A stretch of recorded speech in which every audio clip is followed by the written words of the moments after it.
Now, let's dive into today's story. Chapter 1. Foundations of Stone.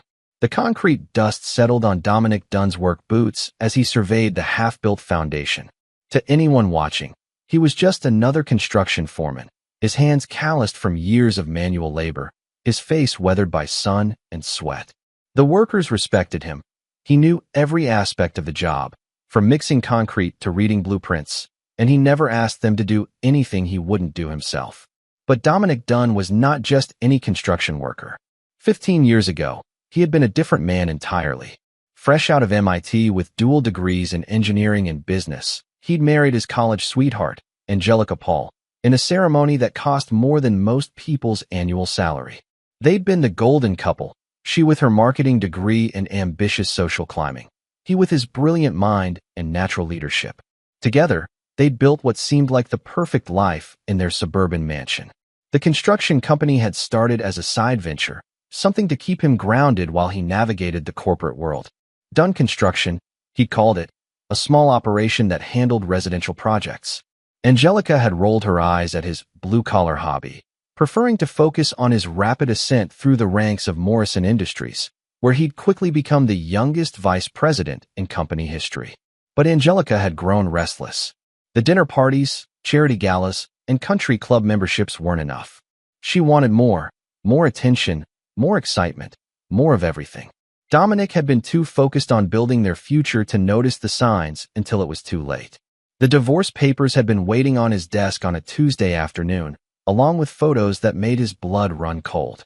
Angelica with Rich Cole, the charismatic CEO of Cole Enterprises, in compromising positions spanning months. The betrayal cut deeper than any knife. Not just the adultery, but the calculated way she'd planned their separation. She'd taken half of everything visible: the house, the cars, the joint accounts. What she hadn't known about were the offshore investments, the shell companies, or the fact that Dunn Construction was far more than a hobby. "Boss, we're ready for the next pour," called out Brandon Hutchins, his site supervisor, and one of the few people who suspected there was more to Dominic than met the eye. Dominic nodded, pulling himself back to the present. Let's get it done before the weather turns. As the concrete truck rumbled to life, Dominic's phone buzzed. A text message from his personal assistant. The Blackstone acquisition is complete. You now own 60% of all commercial real estate in the downtown district. He deleted the message without changing expression. Angelica thought he'd fallen from grace, reduced to manual labor after their divorce. She had no idea that in the past 3 years, he'd systematically acquired properties, businesses, and influence across the city. The construction worker facade was perfect. Who would suspect a man covered in concrete dust of being one of the most powerful individuals in the state? The irony wasn't lost on him. While she'd been busy climbing social ladders with Rich Cole, Dominic had been building an empire from the ground up. Literally. Chapter 2. The Queen's New Castle. Angelica Cole, she'd taken Rich's name even before their engagement was official, adjusted her diamond tennis bracelet as she surveyed the ballroom of the Riverside Country Club. The charity auction for the Children's Hospital was the social event of the season, and she intended to make sure everyone remembered her presence. "Darling, you look absolutely stunning," Rich Cole murmured in her ear, his arm possessively around her waist. At 45, Rich was 10 years older than Angelica, with silver hair and the kind of confidence that came from inherited wealth. Cole Enterprises had been in his family for 3 generations, and Rich had never known anything but privilege. "Thank you, sweetheart," Angelica purred, though her eyes were already scanning the room for more important conversations. She spotted Judge Patrick Hayden near the bar. His wife had been instrumental in getting Angelica accepted into the exclusive Riverside Garden Club. Senator Jody Sherman was holding court by the auction display, surrounded by potential donors. This was Angelica's world now. The world she'd always deserved, but had been held back from by Dominic's middle-class sensibilities. Sure, he'd been successful at Morrison Industries, but he'd never understood the importance of appearance, of being seen with the right people. His idea of networking had been playing poker with his construction buddies or attending industry conferences. "The Hendersons just bid $50,000 on the Hawaii vacation package," Rich commented, nodding toward the auction board. "Should we outbid them?" "Of course," Angelica replied without hesitation. Money was no object now. Rich's company generated over $100 million in revenue annually, and he spared no expense in keeping her happy. The Maserati in the driveway, the shopping trips to New York, the winter home in Aspen, these were the things that mattered. She thought briefly of Dominic, probably coming home covered in dirt and exhaustion. The divorce settlement had been generous enough to ensure he could maintain a modest lifestyle, but she'd heard through mutual acquaintances that he'd never recovered from the split.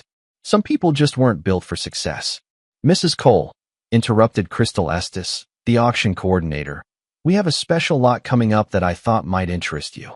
A private wine tasting at the Morrison estate, donated by their new CEO." Angelica's smile faltered slightly. Morrison Industries, where Dominic used to work.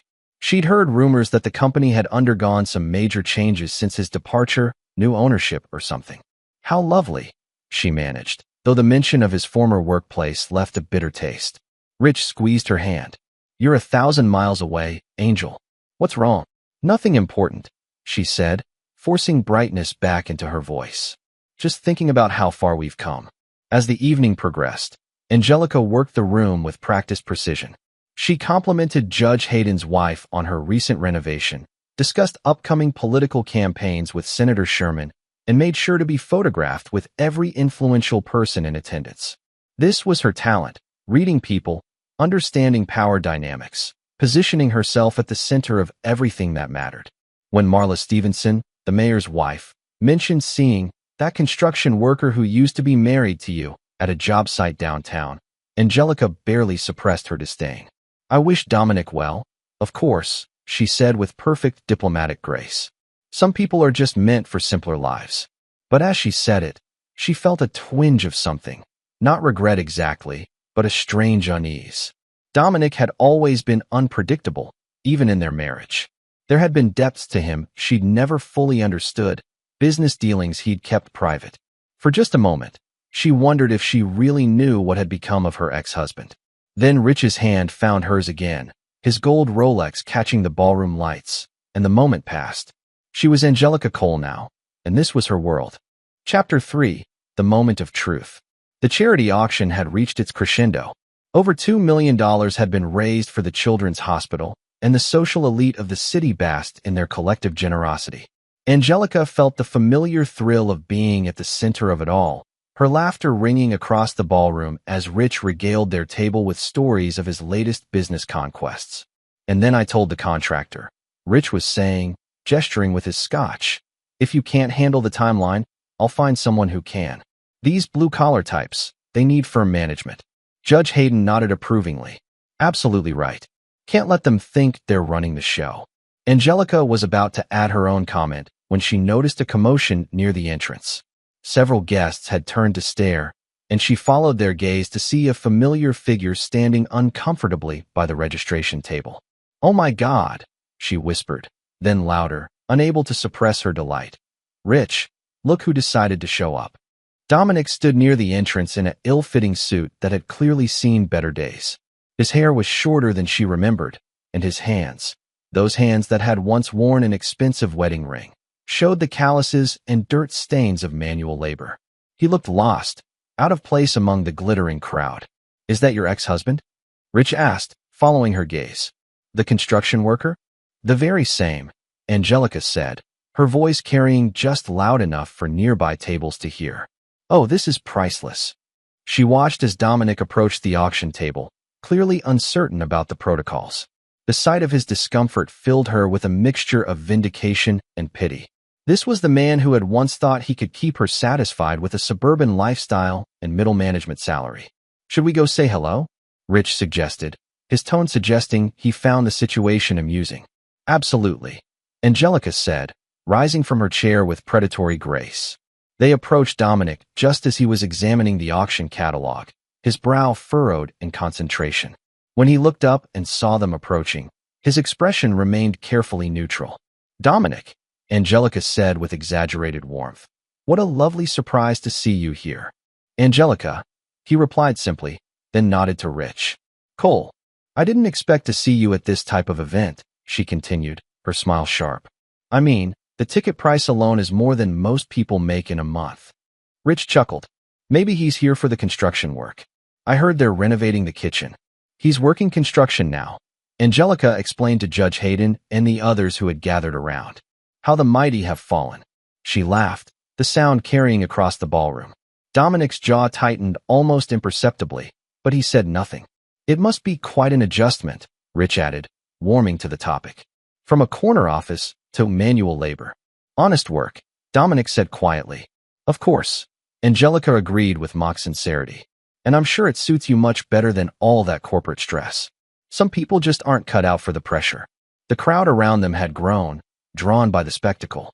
Angelica felt the familiar rush of being the center of attention, especially when that attention came at someone else's expense. That's when they heard it, the distinctive sound of a helicopter approaching. The noise grew louder, causing conversations to pause throughout the ballroom.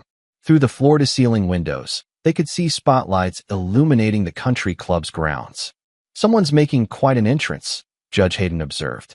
The helicopter settled on the club's private landing area, and moments later, a figure emerged. Even from a distance, they could see it was a man in an expensive suit. He walked with purpose toward the club's main entrance. Probably one of the out-of-town donors, Rich speculated. The governor said he was expecting some major contributors tonight. But Angelica felt a strange chill as she watched the figure approach.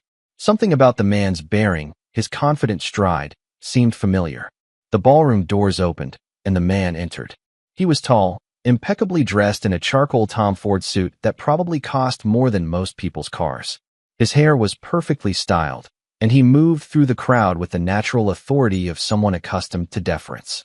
But it was his face that made Angelica's blood run cold.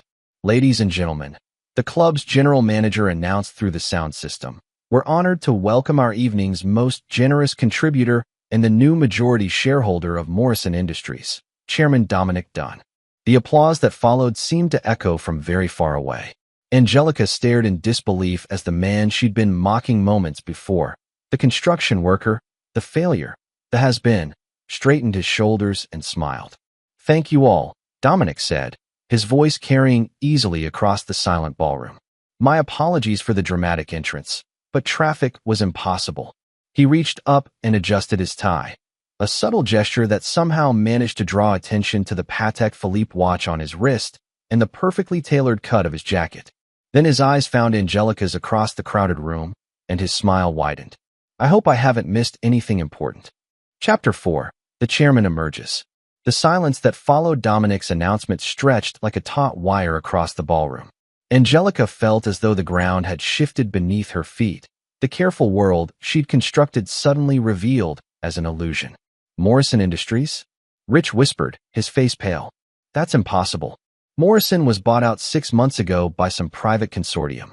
The new owner is anonymous," Dominic finished, having approached their group with the fluid confidence of a predator. "Well, anonymous until tonight." Judge Hayden was the first to recover, extending his hand with the practiced grace of a politician. "Chairman Dunn, we had no idea. What an honor to have you here." "The honor is mine, Judge Hayden," Dominic replied, accepting the handshake. "I've been following your judicial reforms with great interest. Perhaps we could discuss them over dinner sometime." Angelica watched in growing horror as the very people who had been witnesses to her humiliation of Dominic now fawned over him. Senator Sherman pushed through the crowd, her campaign-honed smile radiating false warmth. "Mr. Chairman," she gushed, "I can't tell you how pleased I am to finally meet you. Your donations to the education reform bill were instrumental in its passage." "Education is the foundation of everything, Senator," Dominic replied smoothly. "Though I prefer to keep my political contributions private." Marla Stevenson, the mayor's wife, practically elbowed others aside to get closer. "Chairman Dunn, my husband would be thrilled to discuss the downtown development project with you. I know you've been acquiring properties in that area. 60% of the commercial district, actually," Dominic said casually. "I believe in investing in the community's future." Each revelation hit Angelica like a physical blow. 60% of downtown? Political donations large enough to influence legislation? This wasn't the man she'd divorced 3 years ago. Or rather, this wasn't the man she'd thought she'd divorced. "How long have you been?" Rich started, then stopped, seeming to realize the dangerous territory he was entering. "Chairman of Morrison Industries?" Dominic's smile didn't reach his eyes. "Officially 6 months. Unofficially, I've been building toward this for years. Construction taught me a lot about foundations, you see, about building from the ground up. The words hit their target. Rich's hand tightened on his scotch glass, his knuckles white. He was beginning to understand the implications. I had no idea you were still in business, Angelica managed, her voice smaller than she intended. Oh, I never left business, Dominic replied, his tone conversational, but his eyes cold. I just learned to appreciate the value of discretion. Amazing what people will reveal when they think you're beneath their notice. Crystal Estes, the auction coordinator, appeared at Dominic's elbow with a nervous smile. Mr. Chairman, sir, we have the final auction item ready if you'd like to present it. Of course, Dominic said, though I believe there's been a change to the lot. He walked to the small stage where the auctioneer waited, and the crowd followed like iron filings drawn to a magnet. Angelica found herself pushed along by the movement, Rich beside her, both of them trapped in a waking nightmare.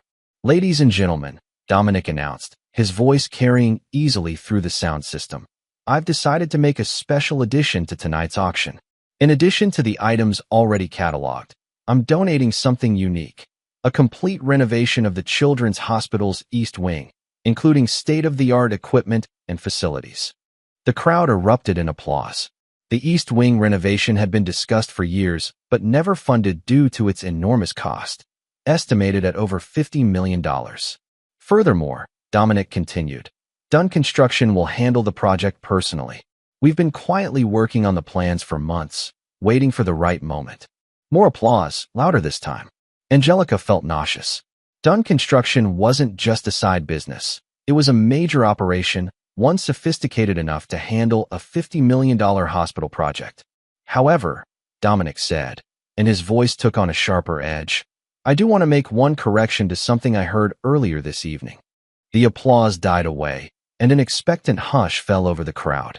I heard someone suggest that I've fallen since my divorce, Dominic continued, his eyes finding Angelica in the crowd, that I've been reduced to manual labor.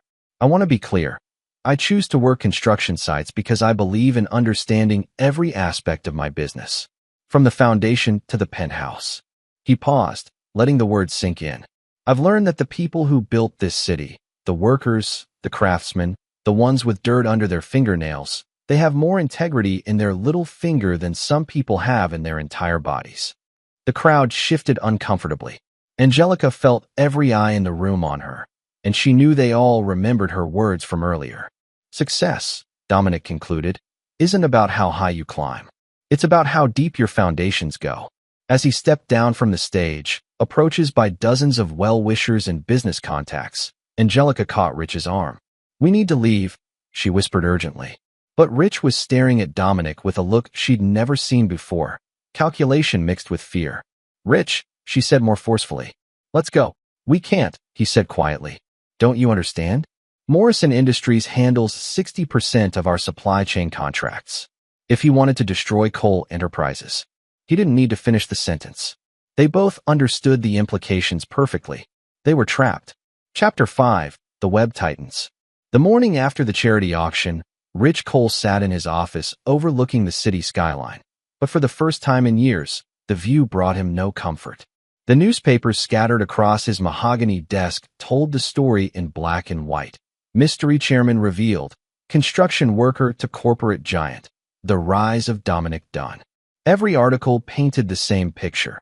A brilliant businessman who had systematically acquired control of major industries while maintaining the perfect disguise. The business journals were calling it the most sophisticated corporate strategy they'd seen in decades.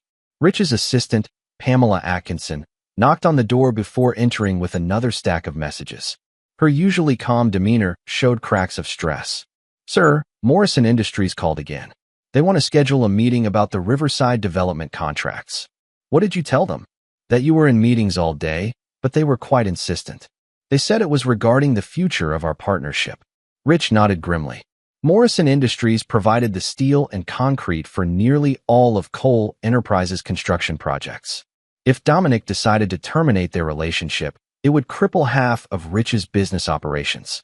Also, Pamela continued, your banker called.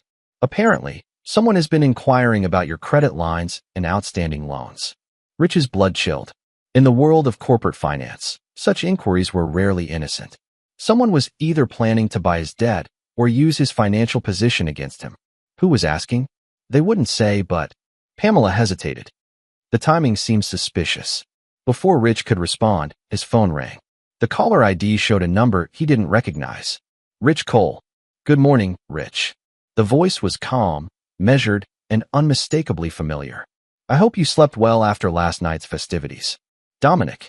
Rich's voice came out more strained than he intended. I was hoping we could meet for lunch today.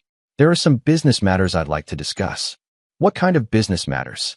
The kind that affect the future of Cole Enterprises. Shall we say the Riverside Club at 1 o'clock? The line went dead before Rich could respond.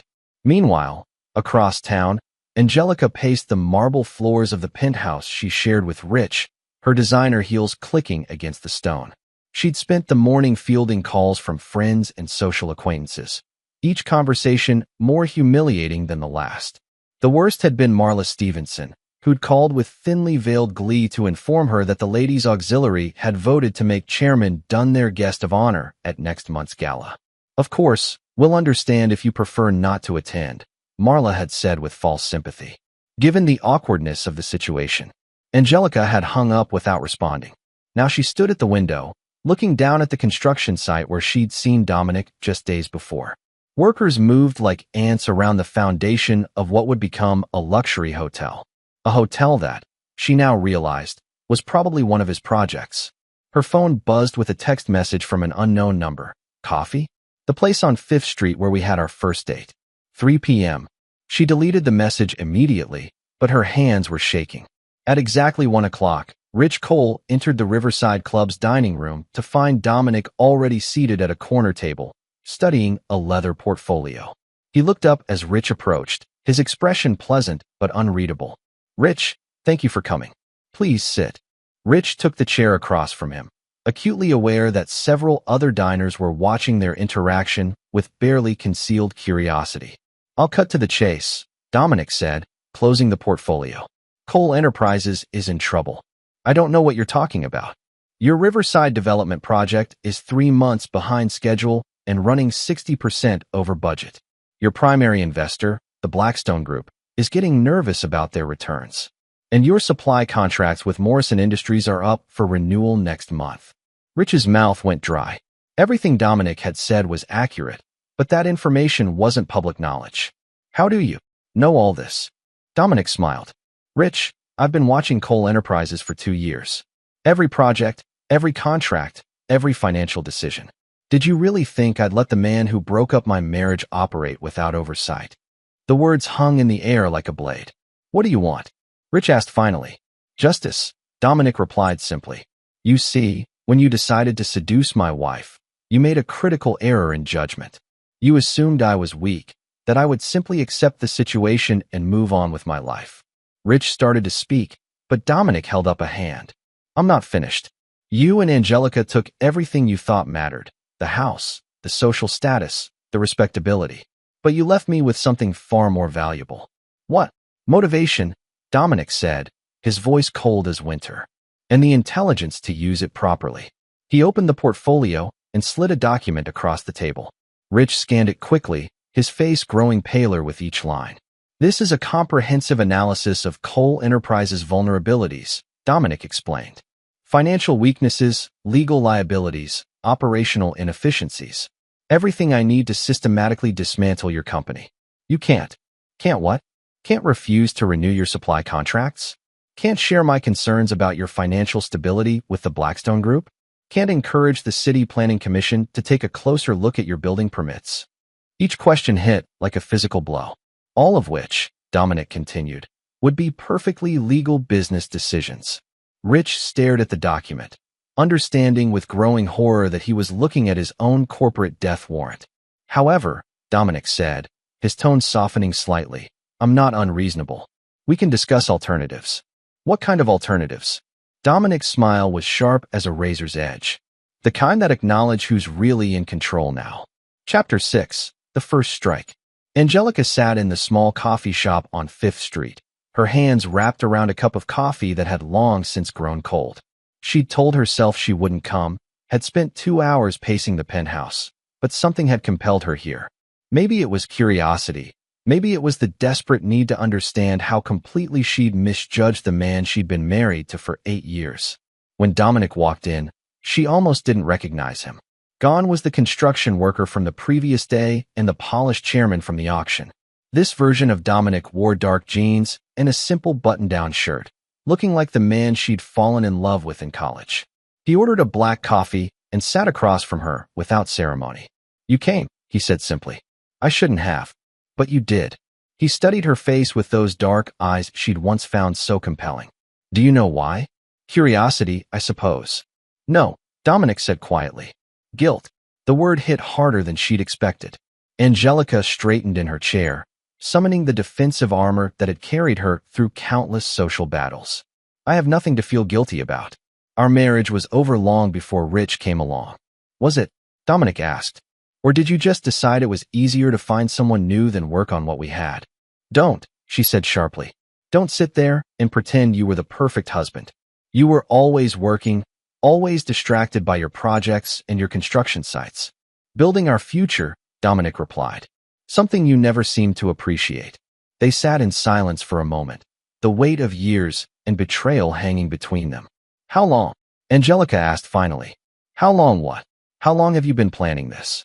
The construction worker thing, the secret business empire, last night's revelation. How long have you been planning to humiliate me?" Dominic leaned back in his chair, his expression thoughtful. "Humiliation was never the goal, Angelica. That was just a side effect." "Then what is the goal?" "Justice," he said, the same word he'd used with Rich. "You and Rich destroyed my life based on the assumption that I was weak, that I would simply disappear and let you build your perfect new existence on the ruins of our marriage.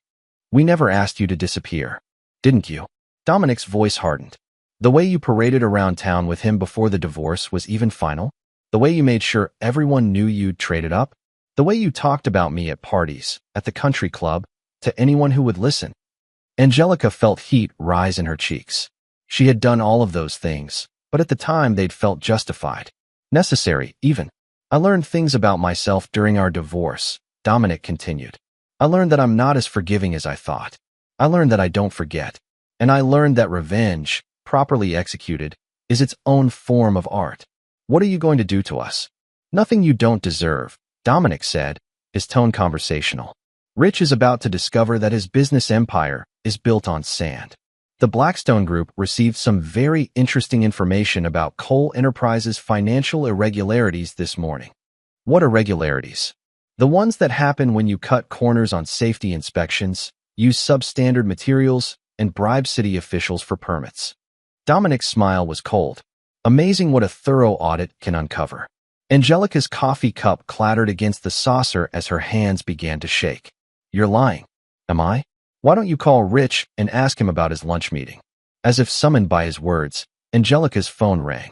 Rich's name appeared on the screen. "Take it," Dominic suggested. With trembling fingers, Angelica answered. "Rich, Angel, we need to talk." "Where are you?" "I'm out." "What's wrong?" "You sound terrible." "The Blackstone Group just pulled out of the Riverside project. They're demanding an immediate audit of our books and threatening to go to the authorities about the permit situation." Angelica's eyes met Dominic's across the table. He was watching her with the patience of a spider studying a fly in its web. "How is that possible?" she whispered into the phone. "Someone gave them information. Detailed information about things that should have been private. Angel, I think we're in serious trouble." The call ended, and Angelica stared at the phone in her hand. "That's just the beginning," Dominic said quietly. "Rich built his success on cutting corners and exploiting relationships. I simply provided interested parties with accurate information about his business practices." "You destroyed him." "No," Dominic corrected. "I revealed him. There's a difference." Angelica felt the walls of her carefully constructed world beginning to crumble. "What about me? What about you? Are you going to destroy me too?" Dominic was quiet for a long moment, studying her face. When he spoke, his voice was softer than before. "You already destroyed yourself, Angelica. You chose a man you thought could give you a better life, but you never bothered to learn who he really was. Rich Cole is everything I'm not. Flashy, superficial, and ultimately hollow. You traded substance for appearance." And now you're taking even that away from me. I'm showing you the truth, Dominic said. What you do with it is your choice. He stood to leave, then paused. For what it's worth, I loved you once. Completely, unconditionally. But that man died the day I saw those pictures. The man you're dealing with now, he's someone else entirely. As he walked away, Angelica understood with crystal clarity that her old life was over. The question now was whether she would have any life at all when Dominic was finished with his revenge. Chapter 7. The Empire Crumbles. Within 72 hours of his lunch with Dominic, Rich Cole's world had collapsed with the precision of a controlled demolition. The Blackstone Group had not only withdrawn from the Riverside project, but had also frozen all of Cole Enterprises' accounts pending a federal investigation into construction fraud. The FBI had raided his offices, seizing computers and files dating back 5 years. Rich sat in his attorney's office, watching Edmund Stokes pace behind his mahogany desk. Edmund was the best corporate lawyer money could buy, but even he looked defeated. The evidence is overwhelming, Edmund said, stopping to face his client. Financial records, email communications, recorded phone calls. They have documentation of every corner you've cut, every bribe you've paid, every safety regulation you've ignored. How is that possible? Rich asked, though he already knew the answer. Someone with extensive resources and unlimited patience has been building a case against you for years. This isn't a random audit, Rich. This is a coordinated attack. On the desk between them lay copies of the federal charges: conspiracy, fraud, bribery, criminal negligence. Each count carried a potential sentence of 10 to 20 years. What are my options? Edmund sat down heavily. Honestly, hope for a plea bargain and pray they don't decide to make an example of you. Meanwhile, Angelica stood in the penthouse that would soon no longer be hers, watching the news coverage of Rich's downfall on every channel.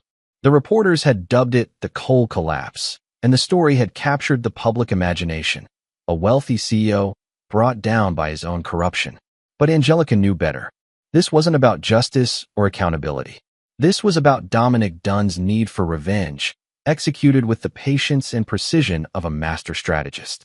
Her phone had been ringing all day, reporters seeking comment, former friends distancing themselves, creditors demanding payment on accounts that Rich could no longer cover. She'd stopped answering hours ago. The doorbell rang, and Angelica's heart jumped. For a moment, she wondered if it might be Dominic, coming to gloat over his victory.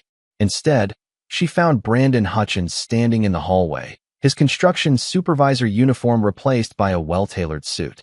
"Mrs. Cole," he said politely, "Mr. Dunn sent me to deliver this."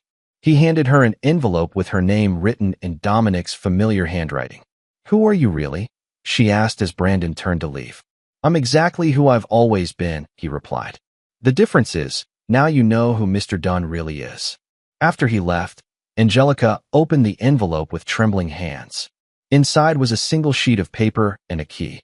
"Angelica, by the time you read this, Rich will be in federal custody. The charges against him are substantial and well documented. His conviction is inevitable. I thought you should know that none of this was random. Every decision he made that led to his downfall was influenced by information I provided, opportunities one created, or pressures I applied. I've been orchestrating his destruction for 3 years. You were collateral damage in a war you didn't even know was being fought. The key is to a storage unit downtown. Unit 247. Inside, you'll find enough cash to start over somewhere far from here. Consider it a severance package from our marriage. Don't mistake this for forgiveness. I'm giving you this opportunity because the woman I once loved is buried somewhere beneath the person you've become.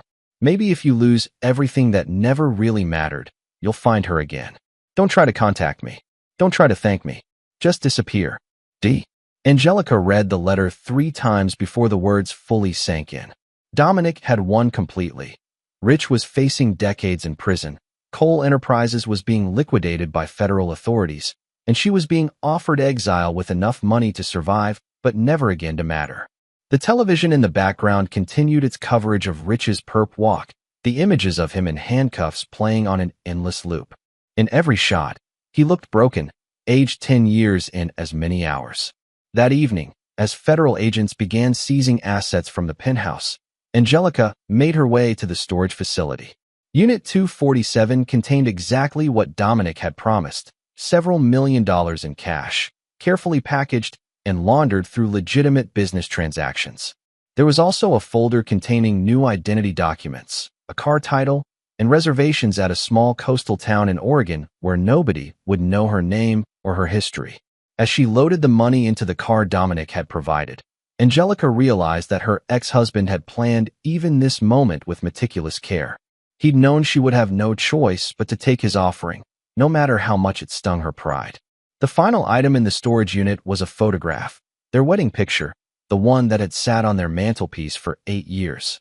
On the back, Dominic had written a single line, "Remember who you used to be." Angelica stared at the image of her younger self, radiant in white lace, looking at Dominic with genuine love and hope. That woman seemed like a stranger now, someone from another lifetime. As she drove away from the city that had been her home for 15 years, Angelica understood that Dominic's revenge was complete. He hadn't just destroyed her life. He'd forced her to confront who she'd become and given her one last chance to become someone else. Whether she would take that chance remained to be seen. Chapter 8. The Reckoning. 6 months after Rich Cole's conviction and sentencing to 18 years in federal prison, the city had largely forgotten about the scandal. New stories dominated the headlines, new socialites filled the charity auction circuit, and life moved on with the relentless indifference of time. But in the executive boardroom of Morrison Industries, Dominic Dunn was far from finished. The Hong Kong expansion is proceeding ahead of schedule, reported Pamela Atkinson, who had become his chief operating officer after demonstrating remarkable adaptability during the transition from Rich's employ. The Singapore office opens next month, and we have preliminary agreements in place for projects in Dubai and Sao Paulo. Dominic nodded, making notes on his tablet. Morrison Industries had tripled in size since he'd taken control, expanding from regional construction and development into a global conglomerate. The revenge against Rich had been just the beginning. Every victory, every acquisition, every success was another step away from the man who had once been humiliated at a charity auction. What about the Riverside development? Complete, said Brandon Hutchins, now director of operations. The hotel opens next week, and we're already booking events for the next 18 months. The mayor wants to use it for the Economic Development Summit. It was a perfect irony. The hotel that Rich Cole had failed to complete now stood as a monument to Dominic's success, rising from the same ground where Cole Enterprises had collapsed. Any word from Oregon? Dominic asked quietly. Brandon consulted his notes. She's working at a small accounting firm in Bandon. Lives in a modest apartment, drives a used car, keeps to herself. No contact with anyone from her previous life. Dominic had maintained surveillance on Angelica, not out of continued revenge, but from something more complex, a need to know that his mercy had been worthwhile. So far, the reports suggested she was building a genuinely different life, one based on actual work rather than social climbing. "Sir," Pamela interrupted, "there's someone here to see you. She says it's personal." Before Dominic could respond, the conference room door opened and Judge Patrick Hayden's daughter, Jody Sherman, entered. At 32, she was a successful attorney in her own right, specializing in corporate law and completely unimpressed by wealth or status. "Chairman Dunn," she said with a slight smile, "I hope you don't mind the interruption." "Not at all, Senator Sherman," Dominic replied, though he was surprised by her presence. "To what do I owe the pleasure?" "Actually, it's Attorney Sherman now. I resigned from the Senate last month to return to private practice." She glanced around the boardroom. "Mind if we speak privately?" Dominic dismissed his staff with a nod, then gestured for Jody to take a seat at the conference table. "I've been following your story," she began without preamble. "The rise from construction worker to corporate chairman, the revenge against your ex-wife and her boyfriend, the transformation of Morrison Industries into a global powerhouse. And I'm curious about what comes next." Dominic studied her face, noting the intelligence in her green eyes and the confidence in her posture. Jody Sherman had never been part of the social circle that had excluded and mocked him, but she'd been present at the charity auction, had witnessed his revelation. "What makes you think there's a next?" "Because revenge is a finite game," she said simply. "You've won completely. Rich Cole is in prison, your ex-wife is in exile, and you've built an empire that makes their former lifestyle look quaint. The question is, what does a man do after he's conquered everything he set out to conquer?" It was a question Dominic had been asking himself more frequently. The satisfaction of victory had been real, but surprisingly brief. Each new success felt hollow compared to the intensity of purpose that had driven him during his years of planning. Perhaps he finds new goals, Dominic suggested. Or perhaps he realizes that revenge was never really what he wanted. Jody leaned forward slightly. I've been watching you at various events over the past few months. You look like a man who's won a war, but lost sight of why he was fighting. Her observation hit closer to home than Dominic cared to admit. What would you suggest? That you consider the possibility that the best revenge is living well, not just appearing to live well. She stood to leave, then paused. There's a difference between building something for spite and building something for joy. After she left, Dominic sat alone in the conference room, looking out at the city skyline. Every building in his view was somehow connected to his business empire, projects he'd funded, properties he'd acquired, developments he'd influenced. But Jody was right. He'd won everything he'd set out to win, destroyed everyone who had wronged him, and built an empire that commanded respect across the globe. Yet somewhere in the process, he'd lost track of what he actually wanted from life. That evening, Dominic found himself walking through the construction site where he'd been working the day before the charity auction. The luxury hotel was complete now, its glass facade reflecting the city lights, but the foundation remained exactly as he'd built it, solid, deep, and permanent. His phone buzzed with a message from his security team. Subject in Oregon has enrolled in night school. Business degree program. Dominic deleted the message and made a decision. It was time to stop watching Angelica's new life and start building his own. Chapter 9. The Chairman's Peace. 2 years later, Dominic stood in the same ballroom where his old life had ended and his new one had begun. The Riverside Country Club's annual charity auction was in full swing, but this time he was there not as a revelation or a weapon, but simply as a man who had learned the difference between winning and being happy. Morrison Industries now operated on 6 continents, employed over 50,000 people, and had become synonymous with ethical business practices and community development. The company's charitable foundation, endowed with $3 billion, funded education initiatives worldwide. But the real change was in Dominic himself. Gone was the cold calculation that had driven his revenge, replaced by something more sustainable, purpose that extended beyond personal vendetta. The children's wing is officially open, reported Dr. Jean King, the chief administrator of the Children's Hospital. The staff is calling it a miracle of modern design. We can't thank you enough. It was my pleasure, Dominic replied, and meant it. The hospital project had evolved far beyond his original donation, becoming a comprehensive medical complex that served the entire region. Dominic, called a familiar voice from across the room. Judge Patrick Hayden approached with his characteristic dignity, but his expression was warmer than it had been during their previous encounters. I wanted to thank you personally for the Judicial Reform Initiative. The state Supreme Court says it's already improving case processing times. Good governance benefits everyone, Dominic said simply. As Judge Hayden moved on to other conversations, Dominic noticed Jody Sherman approaching from the auction display. She looked elegant in a simple black dress, her attorney's confidence softened by genuine warmth. Mr. Chairman, she said with mock formality, fancy meeting you here.